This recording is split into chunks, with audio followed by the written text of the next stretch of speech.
Hi friends, welcome to my channel. இன்றைக்கி இட்லி குருமா செய்கிறது எப்படின்னு பார்க்கலாம்.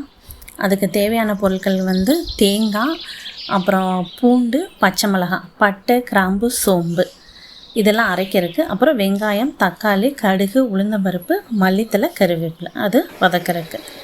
இப்போ ஒரு கடாயில் 2 ஸ்பூன் ஆயில் விட்டுட்டு அதில் ஒரு அரை ஸ்பூன் கடுகு, 1 ஸ்பூன் உளுந்தம்பருப்பு ஆட் பண்ணி அதை நல்லா வெடிக்க விட்டுருவோம்.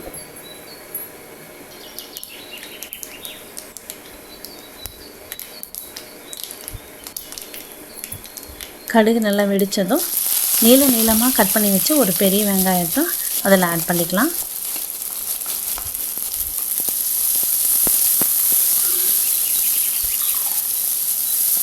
இது கூடவே கருவேப்பிலையும் ஆட் பண்ணிவிட்டு வதக்கிடலாம். இந்த வெங்காயம் ரொம்ப ப்ரௌன் ஆகிற அளவெல்லாம் வதங்க வேண்டிய அவசியம் இல்லை இந்த குருமாக்கு.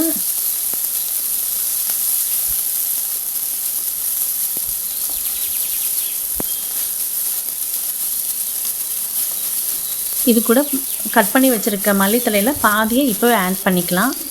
இந்த மாதிரி வெங்காயம் வதங்கும் போது மல்லித்தலையை வதக்கி குருமா செஞ்சால் நல்லா வாசமாக இருக்கும்.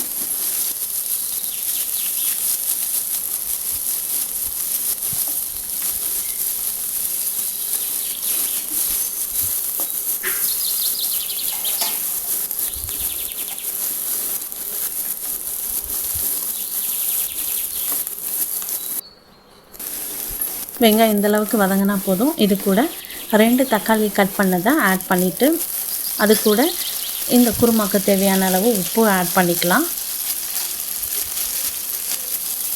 இந்த தக்காளி நல்லா மசிகிற அளவுக்கு வதங்கணும்.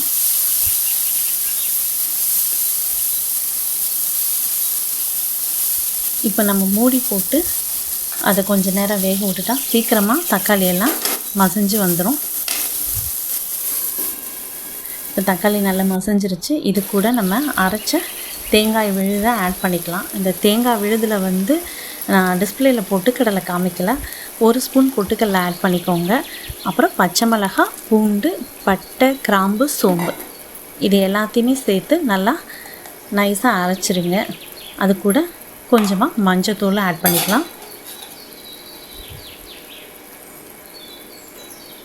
அப்புறம் பாதி ஒரு 1/2 ஸ்பூன் மிளகாய் பொடி ஆட் பண்ணிக்கலாம்.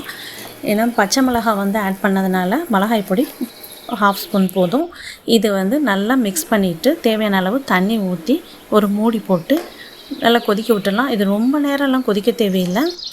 மற்ற குருமா செய்கிற அளவு இதுக்கு டைம் ஆகாது, சீக்கிரமாக ரெடி ஆயிரும். இடையில நீங்கள் கலந்து விட்டுக்கோங்க, இல்லைன்னா அடியில் பிடிக்க ஆரம்பிச்சிடும். இந்தளவு கொதிச்சாப்பே போதும். அதில் மல்லித்தலையை ஆட் பண்ணி நம்ம எடுத்துடலாம். இது இட்லி, தோசை, ஆப்பத்துக்கும் நல்லாயிருக்கும். சப்பாத்திக்கு வேணால் ஒரு உருளைக்கிழங்கு வேக வச்சதை மசித்து ஆட் பண்ணிக்கலாம். அது அப்போ சப்பாத்திக்கும் நல்லா சூட் ஆகும்.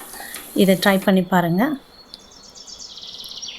தேங்க்ஸ் ஃபார் வாட்சிங். Like and subscribe my channel.